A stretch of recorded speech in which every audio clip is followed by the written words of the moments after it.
तो जब हम लोग ऑस्ट्रेलिया स्टूडेंट वीज़ा के बारे में बात करते हैं ना, मैं थोड़ा सा बैकग्राउंड पर जाना चाहूँगा। ऑस्ट्रेलिया में right now around 6.5 lakh students हैं, इंटरनेशनल स्टूडेंट्स सारे कंट्री से जो वहाँ पर पढ़ाई कर रहे हैं, जिसमें से लगभग 1.5 लाख इंडियन स्टूडेंट्स हैं। दैट मीन्स इंडियन स्टूडेंट्स का नंबर्स काफ़ी सिग्निफिकेंट है। लेकिन दिसंबर 2025 के बाद, that means right from January 2026, काफ़ी सारे ना रूल्स चेंज हुए हैं। लेकिन एक पॉजिटिव रूल ये आया है कि उनकी एक नेशनल प्लानिंग लेवल होती है जो एक कैपिंग करती है इंटरनेशनल स्टूडेंट्स कितने आ सकते हैं।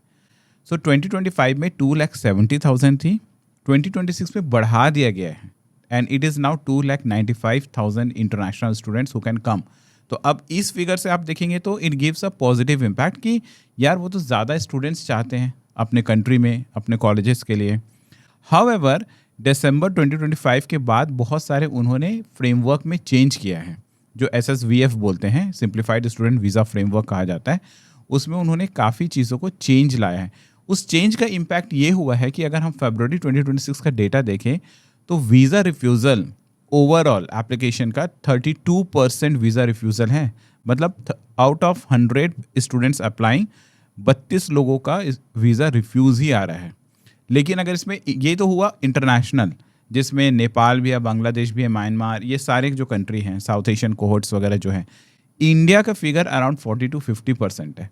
दैट मीन्स लगभग आधे स्टूडेंट्स का वीज़ा रिफ्यूज़ हुआ है फरवरी में and this figure is still, मार्च के फिगर्स रिलीज नहीं हुए बट आई वी होप कि वही ही है, 40-50% ही है उनका वीज़ा रिफ्यूज़ल। दैट मीन्स कुछ तो प्रॉब्लम हुआ है जिसके वजह से, क्योंकि दिसंबर की अगर डेटा देखें तो ये रिफ्यूज़ल रेट सिर्फ 20% था। तो दैट मीन्स ये इंक्रीज तो हुआ है। तो अब बात उठती है कि क्यों वीज़ा रिफ्यूज़ हो रहा है।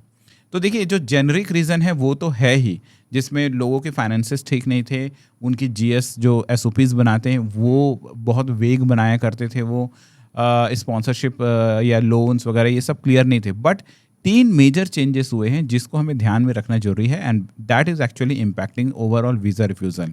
नंबर 1, इंडिया को ना जो SSVF simplified student visa framework, उसमें रिस्क लेवल होता है जिसको बोला जाता है EL level.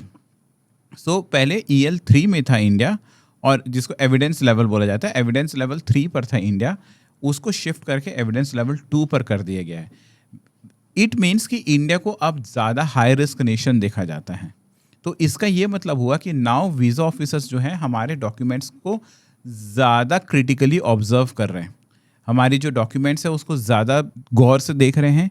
They are looking for more strong evidence and they are also cross checking our evidence with the examination authority. Banks है तो वो बैंक को कॉल करके सब पूछ रहे हैं। Even they are inquiring from the Interpol also, अगर कोई सिक्योरिटी कंसर्न तो नहीं है। सो ये जो EL3 से जो EL2 पर हुआ ना, ये बहुत बड़ा रीज़न बना है that why visa refusal is happening at such a massive scale. उसके अलावा क्या हुआ है, पहले GTE हुआ करता था when student used to apply, that means genuine temporary entrant. उसकी फॉर्मेट थोड़ी अलग थी। वो एक फॉर्म होता है, उसमें बच्चों को अपने डिटेल्स डालना पड़ता था। अब GS टेस्ट होता है, genuine student test.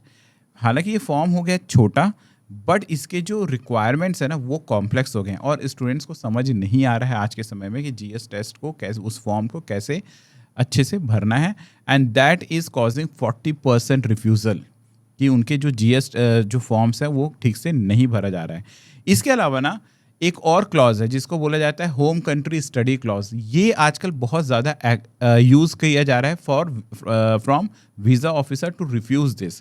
That means जो भी रिफ्यूज़ल लेटर आ रहा है आजकल हम लोग देखते हैं कि according to home country study clause इनका जो कोर्स है वो जस्टिफाइड नहीं है। तो ये क्लॉज क्या है, सपोज आप वहाँ ऑस्ट्रेलिया में करने जा रहे हो MBA इन मार्केटिंग, तो वो ये देखते हैं कि MBA मार्केटिंग तो आपकी कंट्री में भी अवेलेबल है। So why you are going to do MBA in marketing. जैसे बहुत सारे बच्चे वहाँ BCom करने चाहते हैं, तो BCom की कॉलेजेस तो बहुत है ना इंडिया में, सीट्स की भी कोई फाइट नहीं है, पैसे का भी कोई कंसर्न नहीं है। So why you are studying, why you are trying to study the same thing at Australia. That means सिर्फ और सिर्फ आप ऑस्ट्रेलिया जाना चाहते हैं, that's why you are picking that course. तो ये जो होम कंट्री स्टडी क्लॉज है ना, ये बहुत सारा वीज़ा रिजेक्शन का रीज़न बन रहा है। और इसलिए जो नए वीज़ा जो फाइल करेंगे, हमें ये ध्यान देना है कि ये सारे जो पैरामीटर्स हैं उस पर कहीं हमारी एप्लीकेशन खरी उतरे, कहीं हम रिजेक्ट ना हो जाए। So that is these are the main reason why visa refusals are happening.